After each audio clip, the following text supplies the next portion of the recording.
Good morning, brothers and sisters. Today is Monday, June 2, 2025. Our daily gospel, St. John chapter 16, verses 29 to 33. We will just read the very core of this message in verse 33.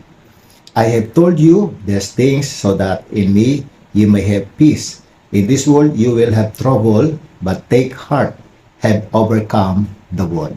The Gospel of the Lord.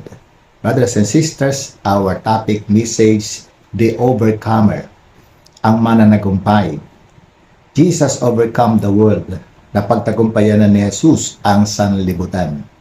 First, be faithful with Jesus because He is always with and favored with His Father. Maging matapat kay Jesus dahil siya ay laging kasama at pinapabura ng kanyang Ama.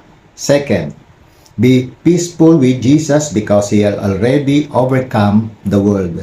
Maging mapayapa kay Jesus dahil napagtagumpayan niya ang sanlibutan. Third, be strong with Jesus because He will never abandon nor forsaken you. Maging matatag kay Jesus dahil di kaniya iiwan o pababayaan.